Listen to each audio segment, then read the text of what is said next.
America में Trump government की नई हायर एजुकेशन पॉलिसी से यूनिवर्सिटीज पर दबाव बढ़ गया है। फंडिंग कटने, इंटरनेशनल स्टूडेंट्स पर रेस्ट्रिक्शंस और एकेडमिक फ्रीडम पर सवाल, ये सब वैज्ञानिकों को परेशान कर रहे हैं।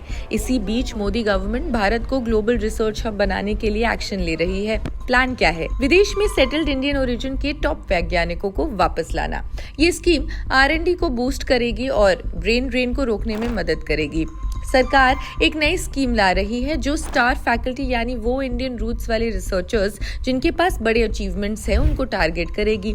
ये लोग IITs, टॉप लैब्स जैसे DST और DBT के अंडर या रिसर्च इंस्टीट्यूट्स में ज्वाइन करेंगे। फुल टाइम या लॉन्ग टर्म जॉब्स पर भी फोकस, न कि शॉर्ट विजिट्स पर। इसमें प्रायोरिटीज भी सेट है। 12 to 14 स्टेम फील्ड्स हैं, साइंस, टेक, इंजीनियरिंग, मैथ्स जैसे AI, बायोटेक, क्लाइमेट चेंज जो इंडिया के फ्यूचर के लिए भी क्रिटिकल है। अब इसके अलावा बड़े सेटअप ग्रांट्स मिलेंगे लैब्स बिल्ड करने के, टीम्स हायर करने के लिए। प्लस रिसर्च में फुल फ्रीडम, कम ब्यूरोक्रेसी, क्लियर IP राइट्स और लाइट मॉनिटरिंग। IIT डायरेक्टर्स भी इन लूप है, प्लान को सपोर्ट कर रहे हैं। ट्रम्प की हायर एजुकेशन कॉम्पैक्ट पॉलिसी से US यूनिवर्सिटीज को एक्स्ट्रा फंडिंग मिलेगी, लेकिन शर्तों के साथ।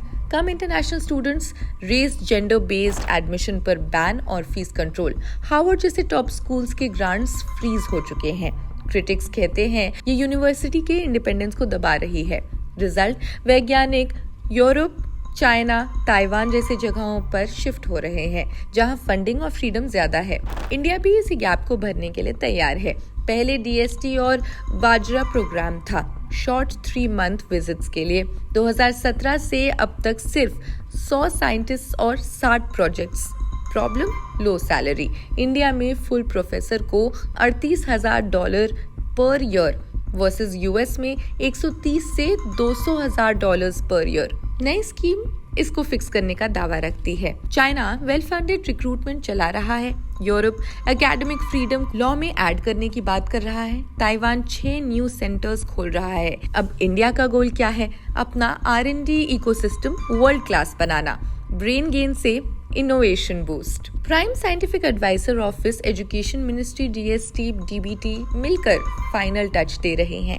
कैबिनेट अप्रूवल के बाद इसे लॉन्च किया जाएगा। अगर सक्सेसफुल होता है तो ये इंडिया को टैलेंट मैग्नेट बना सकता है, खासकर जब ग्लोबल सिस्टम शेकअप हो रहा है।